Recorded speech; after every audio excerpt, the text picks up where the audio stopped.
Happy if we do bloopers and stuff like that. I don't care. So you're recording? Okay. All right. So do I be serious when you talk and you're doing your stuff? Do you be serious, like, or? I don't want to be serious. I want to be like kind of laid back. I'm pretty chill about it. Be laid back. Muhammad Ali. All right. Do I say hi? Hey everyone. Today we're going to be talking about nutrition for BJJ.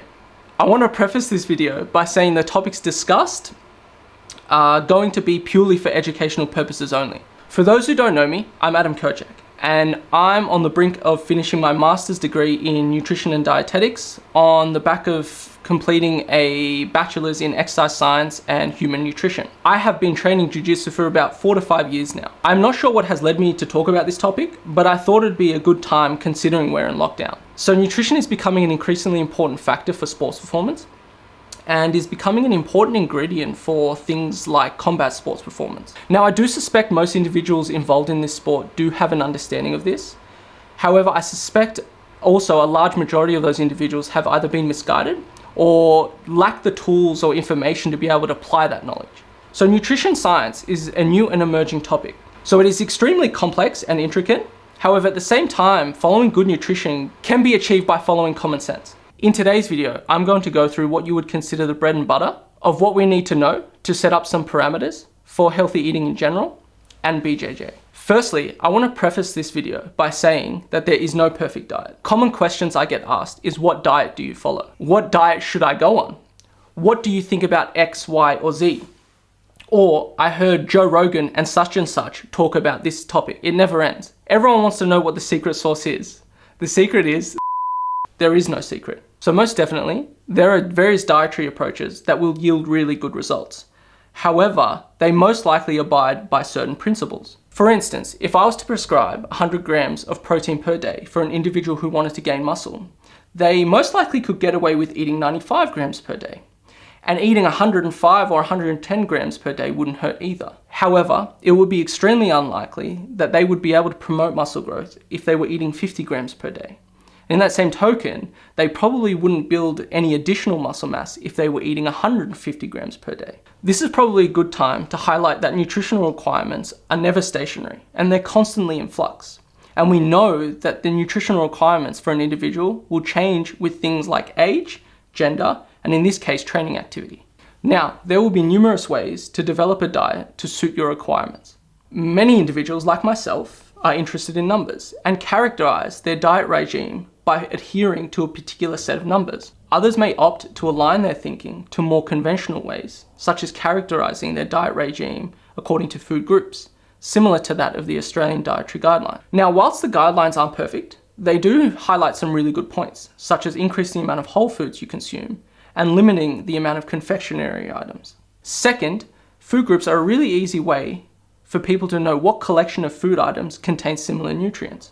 For instance, rather than telling someone to increase their protein to energy ratio so we can take advantage of protein's satiating properties and thermogenic effect, we can just tell someone to decrease the amount of grain products they're consuming and increase the amount of poultry, lean meats, and fish products that they consume. That said, in respect to individuals looking to take that one step further to potentially fine-tune, enhance, or even optimize their nutritional intake, we can go beyond looking at food groups. We can look at quality of protein, timing, distribution, and do that with all the other nutrients also. So today we're going to scratch the surface of what I would consider to be the first nutritional principles that I would want someone to get their head around, while also considering some nutritional myths you may have been told in the process. So first is energy balance. In order to do anything, we require energy. The kilojoules or calories just refer to the energy that can be extracted from the nutrients or foods we consume. Everyone's energy balance is different. Our energy requirements are made up of two factors: our resting metabolic rate and the amount of energy we expend through any type of movement. Whether that be fast, slow, intense, not intense, whether or not you're blinking, anything, you name it. Individuals who have a lot more muscle mass, way more, and do a lot more activity tend to require a lot more energy compared to an individual who does less activity and has less muscle mass. There are a number of ways to determine someone's nutritional requirements.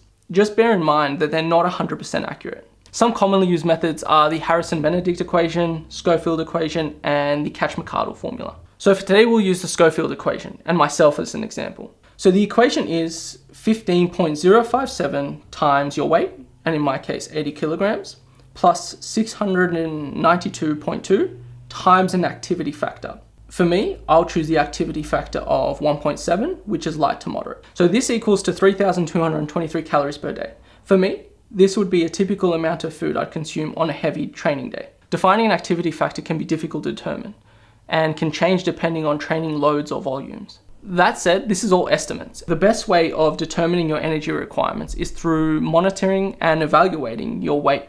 What is not unique to each individual is the concept of energy. Whether or not an individual gains or loses weight is entirely determined on whether or not they consume more energy or less than they require. So some practicals is use a method of measuring your body weight. This can be using traditional scales, clothing, tape measures, even pictures. Use that assessment as frequently as you like, once a week, twice a week, every day. And then try make sure it's done under the same conditions, meaning you've eaten or you've not eaten, you've trained or not trained. One way of looking at our food is in terms of its macronutrients. Macronutrients describes the classes of chemical compounds that us humans consume in the largest quantities that give us energy. 3 primary macronutrients exist: proteins, fats, carbohydrates. Alcohol is also another macronutrient, however, is not usually considered as part of the normal diet. So a majority of foods contain a mixture of these macronutrients. And to determine its total amount of energy that food consumes, we've got to work out the sum of those macronutrients within that food. However, some foods contain predominantly only one type of macronutrient. So for today's example, I'm just going to use traditional full cream milk. A 250 ml glass of full cream milk contains 9 grams of protein, 10.3 grams of carbohydrates, and 9.3 grams of fat. This equates to be approximately 160 calories. Just be wary that these numbers are not always accurate and can sometimes even be up to 20% off. So now protein. So most individuals actually meet their protein requirements. Most individuals only require 0.8 to 1 grams. I see you smiling, bro. Most individuals only require 0.8 to 1 gram of protein per kilogram. However, athletes tend to be under increased stress and could potentially benefit from increased protein intake. I say could very loosely because the amount they require could depend on the individual's goals, for instance, whether or not they want to lose or gain weight, and their lifestyles outside of BJJ training. Based on the literature, the amount can vary, and quite broadly as well. Adequate amounts are anywhere between 1.2 to 1.7 grams of protein per kilogram of body weight, and can even go up to 2 grams per kilogram of body weight. So for me, an 80 kilogram individual, I could potentially be intaking anywhere between 100 to 160 grams of protein per day. Where I would like to position myself on that spectrum can depend on many factors, such as training load, eating preferences, and particularly whether or not I would like to gain or lose weight. Using myself as an example again, I'm not currently looking to gain or lose weight at this point in time, and my weight has actually remained quite stable for a long period of time also. Because of this, I can be pretty confident that wherever I decide to put myself on that spectrum, I won't have or experience any excessive muscle wastage, and I will also likely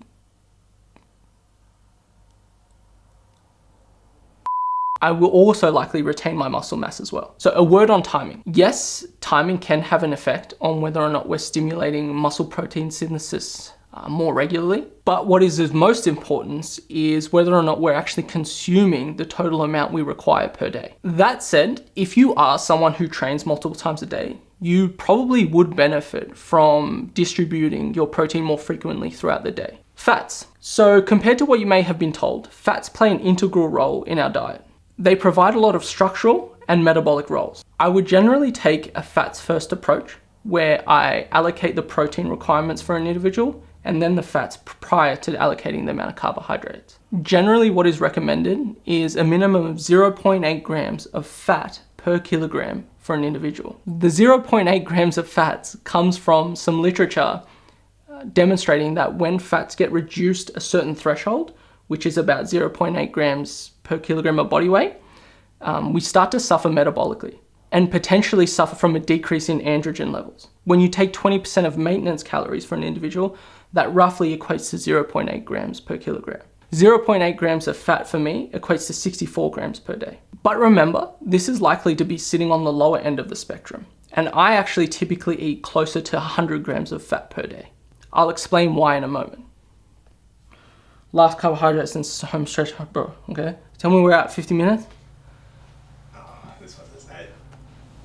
This takes way too long, bro. This is So now carbohydrates. These have been extensively studied for modulating athletic performance for a long time now. Carbohydrates are just sugar molecules. All carbohydrates in foods are just made up of a combination of sugar molecules. Whatever source of carbohydrates you consume, whether that be banana from fruit, milk, chocolate milk, whole grain products like brown rice, whole grain bread, and even white rice, are just broken down into sugar molecules. Carbohydrates are not essential to life, although they can be very useful for facilitating body composition outcomes and also when used intelligently to improve athletic performance. How much carbohydrates an individual requires largely is dependent on their activity factors. Their requirements will largely depend on their activity factors and their body composition goals. So for instance, training twice a day will generally require additional carbohydrates. That said, a moderate paced training session won't necessarily require as much carbohydrates as an intense session. Using me as an example again,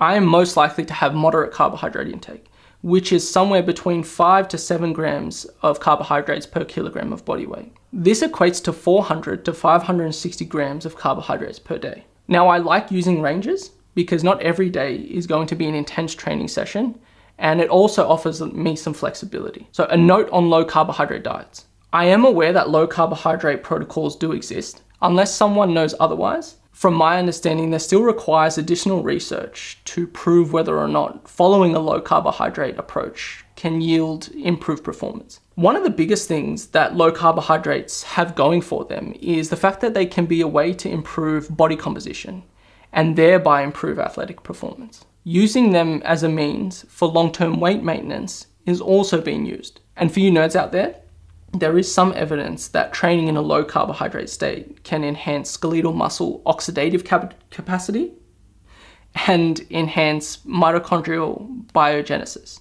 which essentially allows for us to utilize oxygen better. So depending on how technical you want to get, and if you're also considering this approach, I would integrate this as part of a long-term strategy. So to sum up, I may require anywhere between 3,000 to 3,229 calories per day. And me personally, I like to aim for 1.5 to 1.8 grams of protein per kilogram of body weight.